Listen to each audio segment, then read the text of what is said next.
Hello, let's start talking about structural determinacy.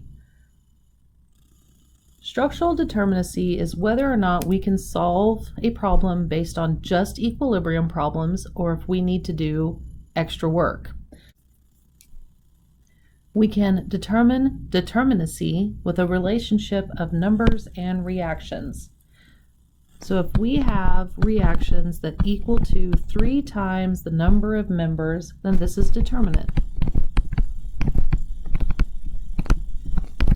This would be all the work that we did in statics. Everything was determinate in statics.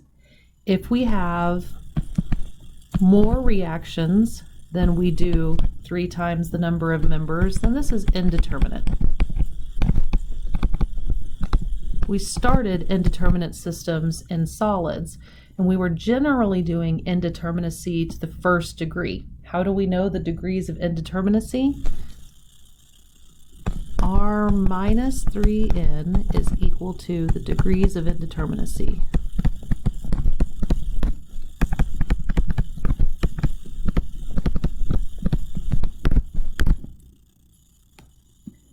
And last, we have the number of reactions less than 3 times the number of members.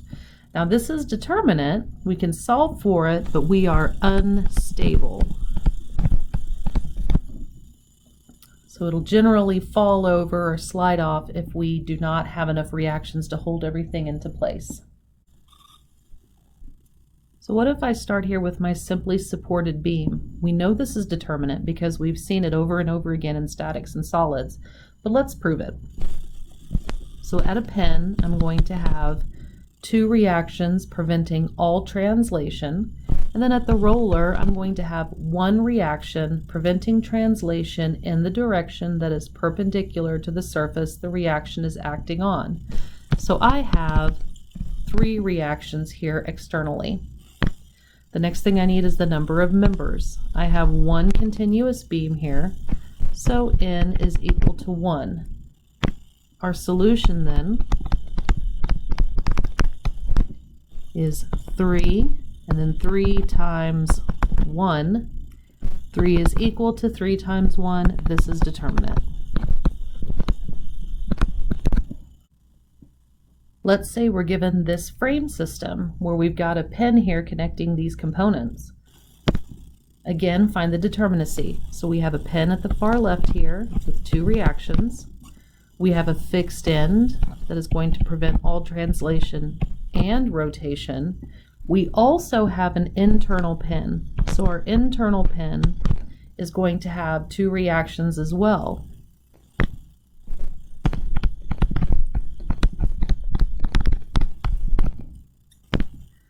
So we actually have 1, 2, 3, 4, 5, 6, 7 reactions for our system.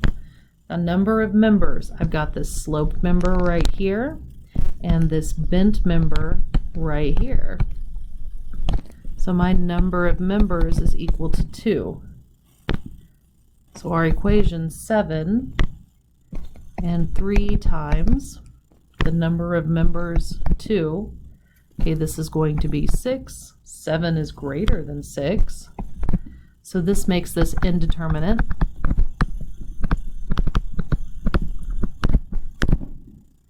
And 7 minus 6 is equal to 1. So this is by 1 degree of indeterminacy. What about this system? I've got this frame here that is 1 continuous member that's fixed at the bottom. Well, the fixed end is going to have reactions 1, 2, 3, and reactions 1, 2, 3.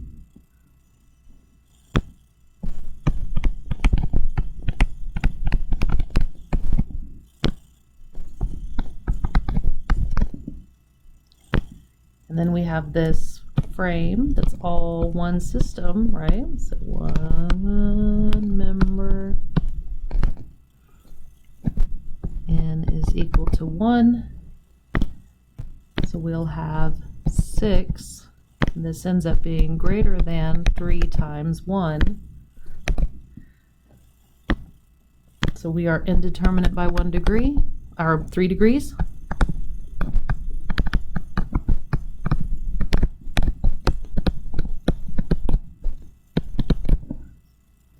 Actually, this is a little bit of a trick question. So no, we are not indeterminate by 3 degrees. What we've got going on with this particular problem is this closed loop frame.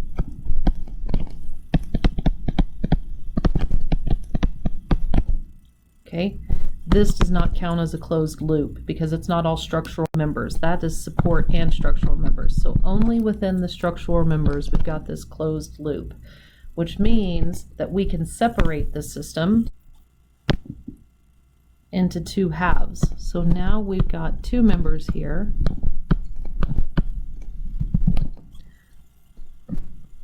So N is equal to 2. We still have our 6 reactions at the bottom, but we're also going to have 3 reactions in the middle here, and then another 3 here. So our reactions are equal to 12. 2 pairs of 3, so that's 6, and then our 6 reactions that we started off with. So we're still indeterminate.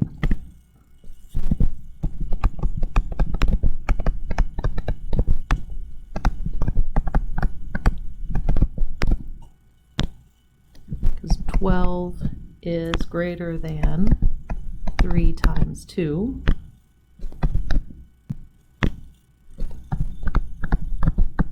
But to the 6th degree. So what about this frame where we've got a pin and 2 rollers? Well, pin has 1, 2 reactions, roller, roller, each has 1 reaction perpendicular to the surface the roller is acting on. And we see here that this is a solid frame, but we do have 1 loop up here. So that means that's going to be an additional 3 reactions for either side of that connection. So our number of reactions is going to be 1, 2, 3, 4, 5, 6, 7, 8, 9, 10. And our number of members is going to be 2, because we're going to break up this half of the loop and then this half of the loop.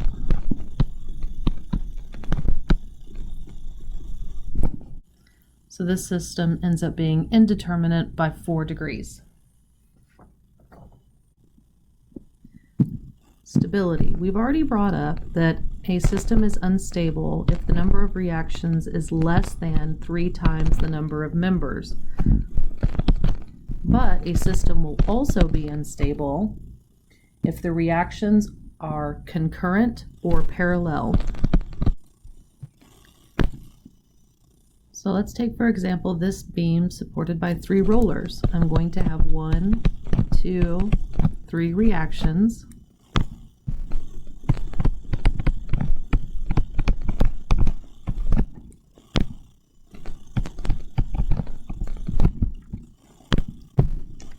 And I have 1 member.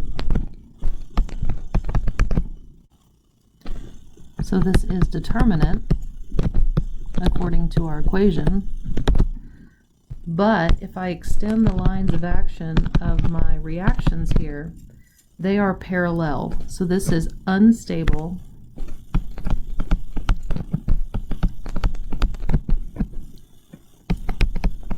due to parallel reactions.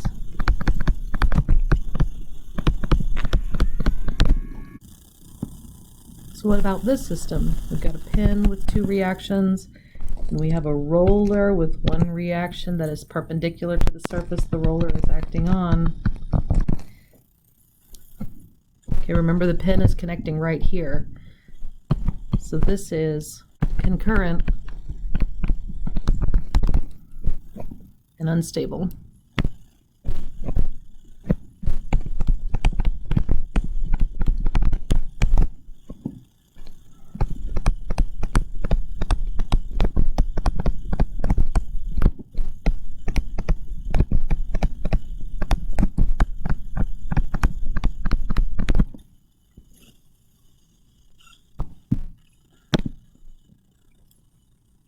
Last one, we've got a roller here, pin here,